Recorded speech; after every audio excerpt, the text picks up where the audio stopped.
And we have more news for you on the way. It is time now, though, for the France 24 debate.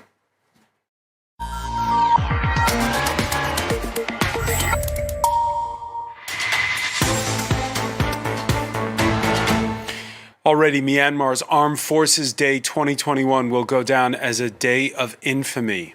But as if the 141 killed wasn't enough, security forces on Sunday went and opened fire on funerals.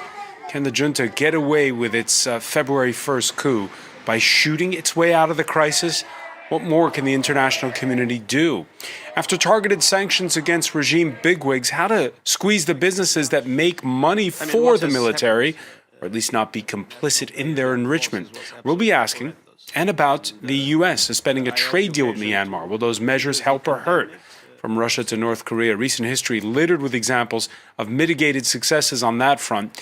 In the case of Myanmar, it's a nation that in the past decade has opened up and come online. Can it? Should it be shut down? Today in the France 24 debate, we're looking at the bloody crackdown there. And with us to talk about it, he's been in Paris for 1 week, Myanmar activist Alex Onkant, who back in 2019 was one of the youngest candidates in municipal elections in Myanmar's largest city, Yangon. Thank you for this opportunity. Thank you for joining us here on France 24. You're a nephew of Aung San Suu Kyi. She is the cousin to my grandmother. Cousin to your grandmother, and an alumnus of the French Political Science Institute, Sciences Po, where today former French ambassador Jean-Michel Lacombe teaches. Welcome to the show. Thank you for asking me. From London, Kyaw Win, founder and executive director of the Burma Human Rights Network. Thank you for joining us. Thanks for having me today. Thank you very much. And from Hamburg, Ambia Perveen, chairperson of the European Rohingyas Council. Thanks for being with us. Thank you for inviting us. The France 24 debate on Facebook and Twitter, hashtag F24debate. The scene was Saturday, the day at least 141 were killed across Myanmar.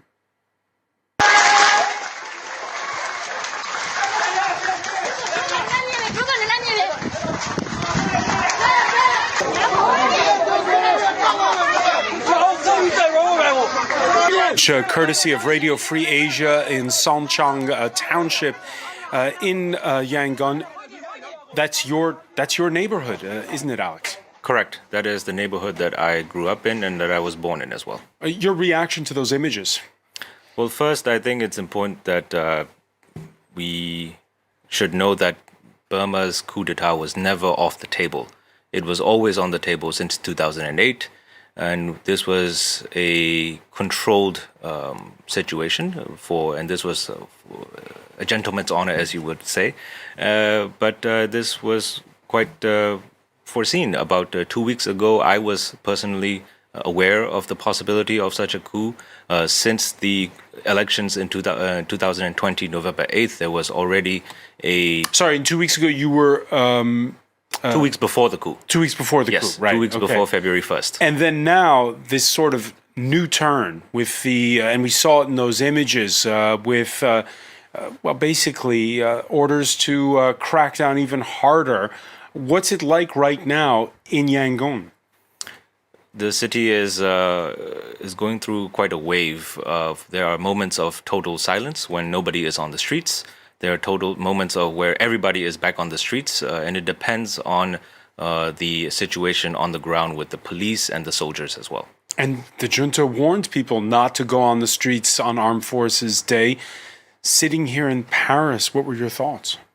Armed Forces Day is actually the day of the resistance of the Myanmar resistance against the Japanese occupation in World War II.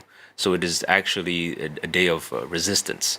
That is also why the military wanted people to explicitly stay indoors while they celebrated. But it was also speculated that there would be a possible civil war declaration on that day.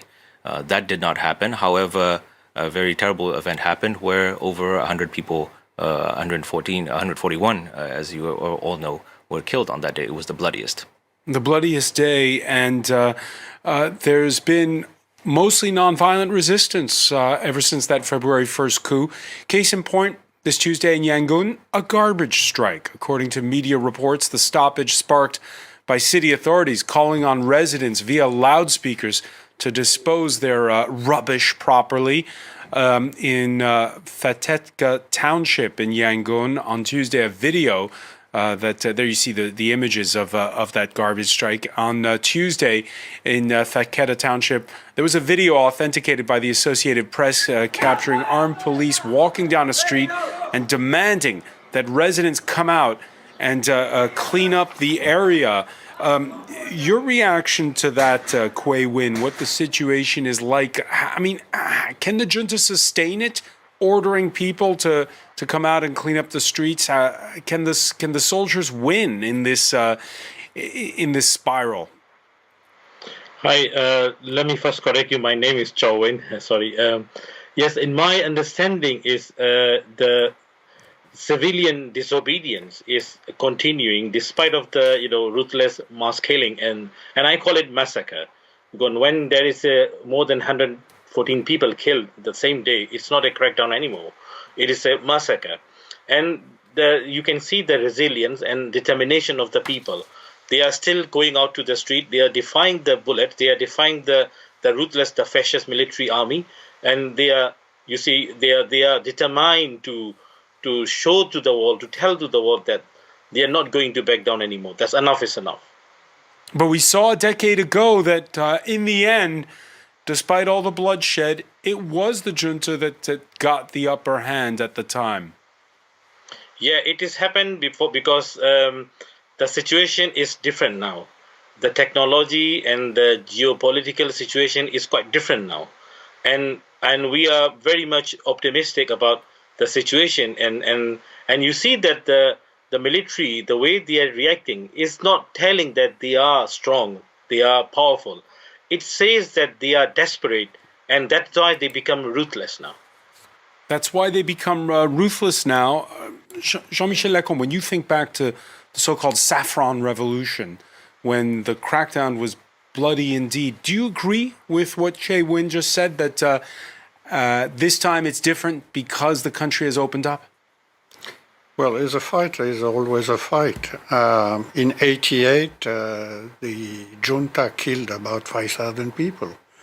I witnessed the purge when they got rid of one of their generals, and people, mind you, generals, kept disappearing. We had no interlocutor. Suddenly, I remember a general who was in charge of the Nasaka, who was the special administration for the Rohingya region. And he wanted to host a dinner after having showed us his administration in Nasaka. And when we went to the hotel, I saw his car.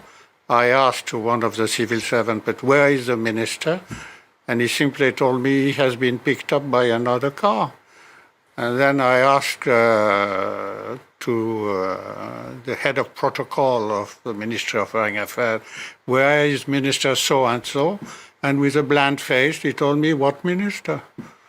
So, I mean, when they want to get rid of people, they can, they don't hesitate. You were ambassador from 2003 to 2008. Yeah. You're saying that what was true then is true now? They were, in Kim Yoon's story was a purge. The General Tan Shui got rid of someone who was getting too powerful. And suddenly a lot of civil servants disappeared, and we knew precious little about what happened to them.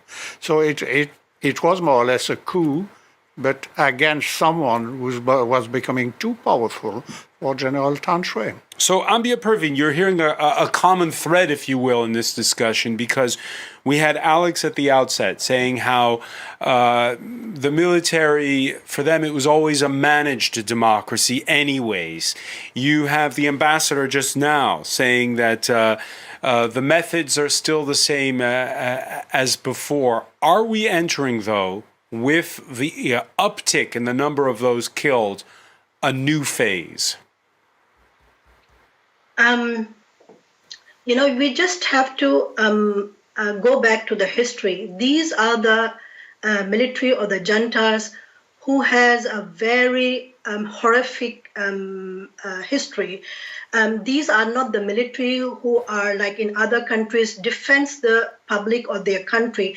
These are the ones who really interested and greed in controlling the country, controlling all the resources, and take the best advantage of this country. So they can go and they can do anything to rule the country, to get hold of the power. So they are the ones, and they can do worse because they have come to a stage right now where they have to die or live against these pro-democratic movements, and at the same time they are doing a lots of atrocities and the values of the Burmese society, where these people are undermining and disobeying the values of the human being, and this is a heavily inflict between their morals and in their resources. So they will do everything, and this is their last stage. They have to die, as I've said earlier, they have to die or they have to win against these pro-democratic movements. All right, so it's either it's winner take all in the mind frame of the junta. You're saying there. Now, adding to another layer to all of this is this joint communique that came out this Tuesday, a coalition of 3 armed ethnic groups urging the military to stop killing protesters, or else they'll join the movement. This happening while the oldest armed insurgency in the country, in eastern Karen state, warns of thousands of government troops advancing from all fronts against them. That's what they claim. After weekend air raids, the first in 2 decades, in retaliation for the seizure of a military base near the Thai border. Laurent Berstecker has more. Threatening the junta with retaliation. In a rare joint statement, 3 of Myanmar's armed ethnic insurgent groups called on the military to end the bloodshed. If they do not stop and continue to kill the people, we will cooperate with the protesters and fight back. It was an unusual show of unity by armed groups in Myanmar, a country long divided along ethnic and religious lines. After gaining independence from Britain in 1948, Myanmar was left fractured between a myriad of cultural, ethnic, and linguistic minorities. Dozens of rebel factions took up arms and began to fight over territory, autonomy, and resources, soon overwhelming the central government. In 1962, the army took advantage of the chaos to stage a military coup and durably seize power. Largely dominated by the Bamar ethnic group, the junta presented itself as the only force capable of uniting the country. Using a divide-and-rule strategy, it also prevented various armed factions from pursuing joint interests, instead preferring to cut individual deals behind the scenes. In 2015, 10 of Myanmar's biggest armed groups signed a nationwide ceasefire and agreed to lay down their weapons in exchange for greater autonomy. A third of the country is now directly controlled by these individual factions, which had until recently largely stayed out of national politics. But the fragile status quo was shaken by the latest coup, which drew swift condemnation from several rebel groups. With 3 of these factions now threatening joint action against the military, experts warn the conflict in Myanmar could escalate further and even spiral into civil war. Alex Ongkata, that joint communique, is that good news for those who've been protesting non-violently, overwhelmingly? I don't think there's any good news recently, and I don't think that violence is really key. I think people, and especially ethnic armed groups, are turning towards violence because of a lack of options. Burma is home to the longest civil war in the world, and that is largely because the military simply gives no other options. But do you think demonstrators in cities like Yangon will accept that support from those groups, those armed groups that are banding together? I think it's a bit difficult because what people are looking for is a deterrent, and such a strong deterrent to a very vicious military force such as the one we have in Myanmar is either armed resistance or external pressure. And unfortunately, the external pressure that we have from the international community is simply not enough and not as effective in being a deterrent. It is not enough to scare the military into listening to people and pursuing a dialogue. And so this armed resistance is one of the ways in which people are turning to, again, because of a lack of options. And so you approve of them issuing that communique saying, stop the violence or else we'll join the fight? I don't think it's up to my approval, again, but it's pretty much a case where somebody needs to do something to stop the violence. And this is what you are. If you are an armed group, an ethnic armed group, this is what you are capable of. You have arms, and so you will naturally challenge the military with resistance. Ambia Perveen, you agree? Well, it's something. I agree, because military junta, they are, as I've said earlier, they are the last stage right now. They are already in ICJ, ICC, in jurisdiction system. They have, the sanctions are coming, so they have really no chance, and they will do everything. And even though the armed groups are joining and they will be united, still the maximum atrocities, the maximum war crimes or against violations against the human beings, we will see them, because, as I've said, the junta has come its last stage. They will win or they will die. All right, we're gonna take a quick break and pick up on these points with the rest of our panel. Stay with us. You're watching the France 24 debate.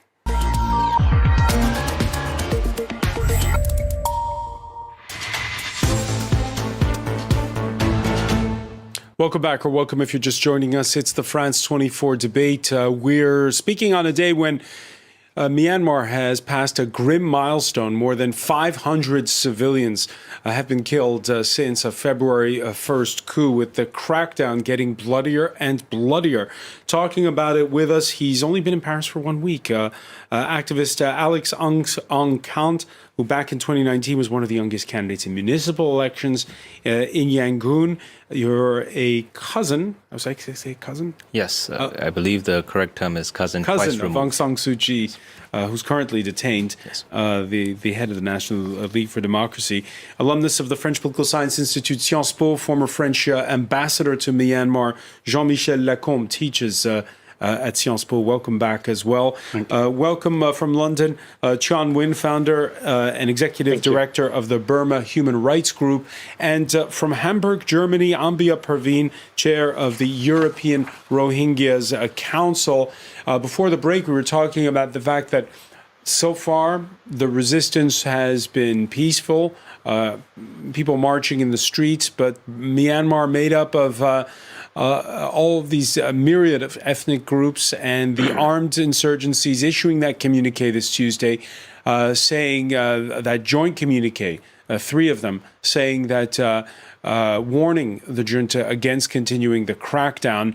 Now, this has spilled over into neighboring Thailand when it comes to Liberté, égalité, actualité. Since the first airstrikes in 20 years, civilians who've crossed over.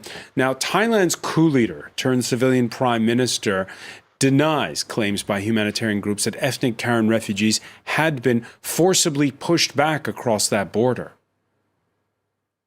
จริงๆแล้วเนี่ยมีการเจรจามีการพูดคุยหลายคนก็เข้ามาหมู่บ้านโน้นหมู่บ้านนี้เข้ามานำร่องมาก่อนพอมาเจอเราก็ชี้แจงแล้วก็ถามเขาว่ามันมีปัญหาอะไรในประเทศของเขาตรงในส่วนที่ท่านอยู่แต่วันนี้เขาบอกไม่มีก็กลับไปก่อนได้ไหมล่ะนะไม่ได้เอาปืนผาหน้าไม้ไปจี้เขาไล่เขาไว้เมื่อไหร่นะคือจับไม้จับมืออวยพรให้กันด้วยซ้ำไปนั่นคือมนุษยธรรมเลยนะ We shook their hands and even wished them well. Your reaction, Jean-Michel Lacombe?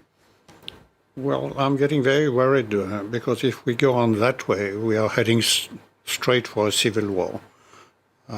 You have more or less a government in exile, which is not yet recognized. You have warring factions and ethnic groups were getting ready for a fight. It's quite likely that the new government, the so-called government, is raising funds. They have managed to raise about $9 million. And I don't like at all. What should Thailand in this instance be doing? Sorry? What should Thailand be doing with those refugees at the border, first of all?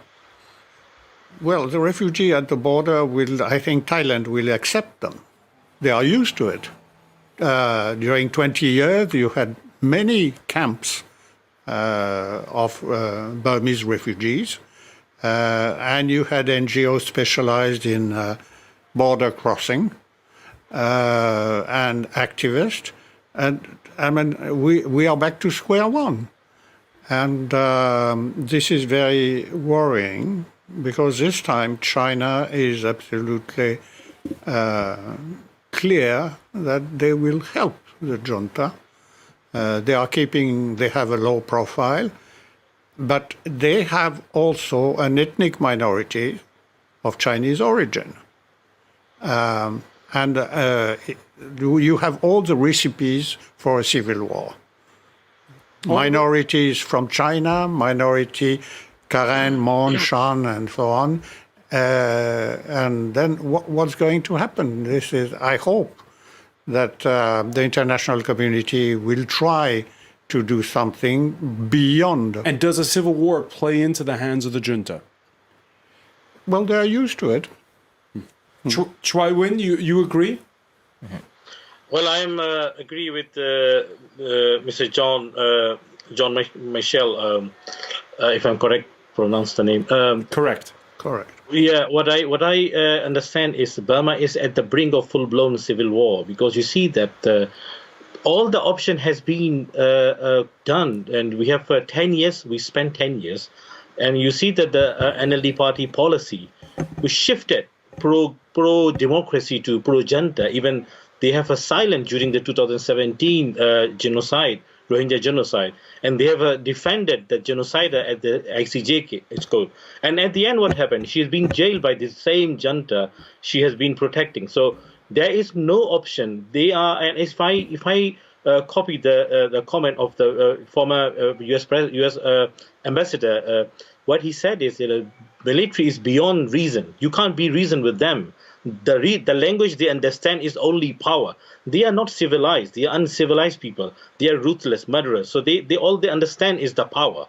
So now the language of power, the peoples are going to speak now.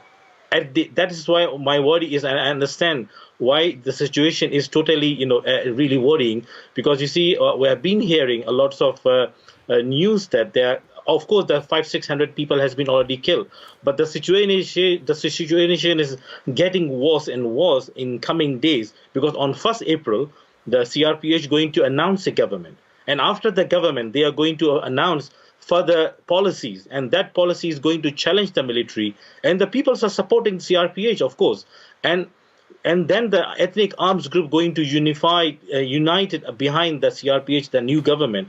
And that will be full-blown civil war in Burma. That would be full-blown civil war. Well, as we are back to square one, what were the sanctions which were quite efficient in square one? 10 years ago, you had first the suppression of GSP, General Scheme of Preferences. Wait, let's talk about sanctions in a moment, Ambassador. I first want to ask Alex Onkant, just a reaction to what you just heard from Choi Win.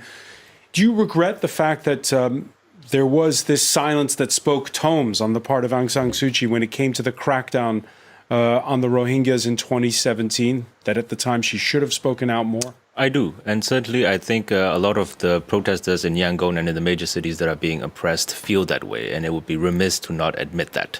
Certainly I think we have now realized that politics is very messy, and that she was not, perhaps for lack of personal reasons or perhaps for internal political reasons, she was not able to speak out. But nevertheless, we only see the actions.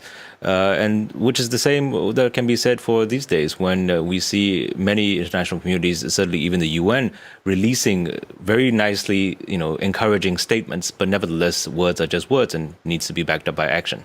All right, we're going to get to the issue of sanctions next, but first let me ask you, Ambia Perveen, can the opposition unite? In particular, can the Rohingyas side with those in the capital who stayed silent back in 2017? Thank you for raising this question. We Rohingyas are very generous people. And being an ethnic minority of Myanmar, we were always there. We were always there, especially for Aung San Suu Kyi and for the democracy in Myanmar. And, if we look at the history, we have been always betrayed. Betrayed by the military, betrayed by the Aung San Suu Kyi, and betrayed by the democracy. So we do stand for the people of Myanmar, being people of Myanmar, being one of the minorities of Myanmar. We do stand with our people, with the CDM. Nevertheless, we have to also make sure that the people who are fighting, they need to bring a democracy, a federal government, which will speak for the minority. Majority are voted to speak for the minority. So therefore, we Rohingyas stand for the truth, for the people of Myanmar. And the reality, the truth is that the Rohingyas are the people of genocide. It has been done, it was initiated by the military, but it has been completed under the leadership of Aung San Suu Kyi and NLD. Therefore, the world should be very much aware whenever the CRP is pronouncing our name, taking us our ethnicity. They have to see the 2008 Constitution, the 1982 Citizenship Law. These laws should be amended because they are full of racial apartheid, genocidal policies, and they should be abolished completely to bring a justice and a functioning proper democratic country, which are under the normal norms of the universal laws of the universal democracy. All right. So the call to amend to factor in the minorities inside of Myanmar when the opposition unites now, when the civilians unite. Let's talk about sanctions now, and what we have seen so far is that the junta. It's also involved in business, from beer and cigarettes to telecommunications, tires, mining, and real estate. Myanmar's military got its fingers in lots of pies.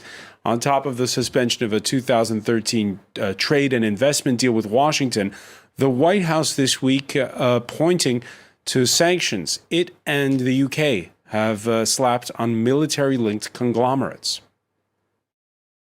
Additionally, the sanctions on military-owned holding companies, MEC and MEHL, we announced last week, are the most significant action since the February 1st coup to impose costs on the military regime. We've also announced a number of actions by the Department of Commerce, new export controls on Burma, and added 4 Burmese entities to the entity list in response to the military coup and violent crackdowns. Jean-Michel Lacombe, can those conglomerates be... What attitude should there be regarding those conglomerates and regarding sanctions? First, I want to go back to this full-blown civil war. What we are heading for is a war between the West and China in Burma. So it's going to be a proxy war like Vietnam was in the 60s? It can easily be like that. I mean, the Chinese will help. And what is the policy of the United States of America? Will they, as they have been doing before, help the ethnic groups to fight? Now, sanctions... You think that's on the way? Well, I think it's getting very fast on the way, yes. You think that's a possibility? That's a clear possibility. Kyaw Win, do you agree that could be part of the U.S. strategy? Let me be more precisely explain you a little bit more here, because in my understanding, China is now in feeling dizzy now, because you see that China is not supporting the military only. China also supporting the ethnic arms group behind the ethnic Northern Alliance, behind the ethnic Northern Alliance as well. And China also has had a good relationship with the Aung San Suu Kyi government, and China has also a lots of interest in Burma. Civil war is not the interest of China, definitely, and the civil war will blown up all the opportunities that China is expecting for. And what's in the U.S.'s interest? U.S. all the of course U.S. interest. If I'm avoiding the geopolitical debate, but I'm pointing out to the situation of Burma. U.S. of course want Burma to become a democratic country. That is why you see that not only U.S., UK and EU, they have been invested billions of money in Burma to become in these 10 years. As you see that they have invested several millions of dollars to Burma to become, settle with the military and the democratic governments and to continue that, gradually reform. And they have tolerated so many things from the military side, and they continuously, and even you see that the policies continue, and also you see that during the genocide time, the reaction was very minimum.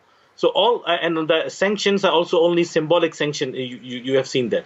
So now the point here is that even the Western countries and Western allies, and also many countries in ASEAN as well, fed up with the Burmese military. So sanctions, hang on, you're saying sanctions are symbolic, even the ones against these conglomerates that have now been announced? I've been telling you, I'm telling about during the 2017. Right. And from 2017, we have been asking, especially our organization has been reaching out those stakeholders and international leaders, asking them to target these two conglomerates, because these two conglomerates are the backbone of the military. And this is not enough yet, to be honest. And also there are some countries in ASEAN, like Singapore, like Vietnam, they have several billions of money they have saved in deposited in those banks. These also need to be targeted. Let me ask you, Alex Onkanta, those conglomerates you just heard Chue Win say they're the backbone of the military. If you squeeze them, have you brought the military to its knees? They are the visible backbone of the military, but there are so many branches and so many roots that are invisible to many observers. And I'm sure a lot of people have information to these things, including not just legitimate companies, but illegitimate businessmen who have perhaps even permanent residence status in Singapore, who are frequent travelers for business, who act as proxies. So for me, squeezing on these arteries needs to be accompanied by equal measure on the less visible side of the military. And how do you do that? Financial interest. Well, you collect a group of individuals who are knowledgeable for these. You trace the money where they are. And so you're for the targeted sanctions, the kind of what we call now Magnitsky Act kind of sanctions, where you target individuals rather than, say, a blanket ban on currency and stuff like that. Well, I think blanket bans were the norm for many years ago, but let's also be frank in admitting that sanctions are not what we want. What we want is actually if the United Nations Security Council were to take action, but we also know that that's far from the possibility. So we go to the second best available measure, isn't it? And so the second best available measure is to have a very detailed and very inclusive attack on their financial interests, not just sanctions, but including things such as freezing assets that are based in international banks, such as in Singapore, Hong Kong, and perhaps even elsewhere where military control billions of dollars, where they are having their assets. All right. In an interview with France 24's Catherine Nicholson, the EU's top diplomat talked of more sanctions that could come from this continent. We have the tools that we have. We can impose sanctions. We do it to the persons, to the responsible, to the military, to the physical persons. And now we are going to sanction economically to the compound, to the firms owned by the military. This is our tools. Can you imagine that we want to send troops to Myanmar? No. So we have to use the tools that we have. Ambassador Lacombe, what more can the European Union and France do? Well, you simply have to look at the files. What were the Americans doing 10 years ago? First, block all soft loans in the IMF or the Asian Bank, forbid the use of the SWIFT system, the dollar system. Banning the SWIFT system, does that banning impact the use of the SWIFT system to by the do Burmese financial transactions? Yes, absolutely. That impacts the high ups that Alex was talking about, but does it also impact ordinary citizens? It paralyzes The problem is that China is busy trying to find a solution to overcome the monopoly of the dollar. So what the junta will do, that was quite good 10 years ago. But what the junta will do, they will go to Singapore, where they can do business. And more difficult would be also... But not in dollars. Yes, in dollars, Singaporean dollars. Not in U.S. dollars. And then the U.S. also forbade to their company to have business in Myanmar, but also foreign companies working in the United States to have business in Myanmar. I vividly remember a branch of a French company which opened up in Rangoon, and the responsible of that company in New York was asked to come, and he was told, you are interested in doing business in Myanmar. Very good, but you won't have both. Either you do business in the United States or you do business in Myanmar. Now think about it and the size of Myanmar. And Europe should be following along with that, is what you're saying? Well, I think that will be more efficient, I think. Alex Ong-Kant? Well, if you can't send troops to the ground, this is at least what you can do. And that is important to remember that right now, whatever financial sanctions or financial strategies that can be taken to help Myanmar, let's not forget that the people of Myanmar are they're far beyond suffering. They're already being shot in the streets. Businesses and both private businesses and public entities. They can take the pain, is what you're saying. I don't. Of an economic squeeze. I think it will impact. They're already beyond that pain. They're beyond that pain because the streets are totally empty. Everybody is for the fight for democracy for now, and then we'll talk about money later. We need to hurt the military. We need to deter the military. We need to stop them from creating violence, and then we can talk about anything else. So one final question on this. It's been since February the 1st. You arrived here last week. Your sense, speaking to people just before you departed, how long can they hold out? The question should be better asked, how long should we wait to have what we want? I don't think people want to wait anymore. We don't want to have another year. We don't want to have another 20 years of occupation by the military. We want this now. And so it's not a question of waiting out, but it's a question of fighting for something until we achieve this, fighting for freedom and democracy. But if businesses are closed, how do you feed your family? Well, how do you feed your family how do you go to work when there's soldiers on the streets that are pulling you away from cars, that are actually bulldozing cars, that are going into cars, that are shooting into houses, that have that apparently yesterday I saw images of soldiers walking around with a grenade launcher. I personally saw people, soldiers and policemen in front of my house with grenade launchers. You don't want to go to work in that situation. Your security comes first. All right, we're going to leave it there for now, but so much more to talk about. I want to thank you, Alex Ong-Kant. I want to thank as well Jean-Michel Lacombe, Chui Win for being with us from London, Ambia Praveen in Hamburg. Thank you for being with us here in the France 24 debate.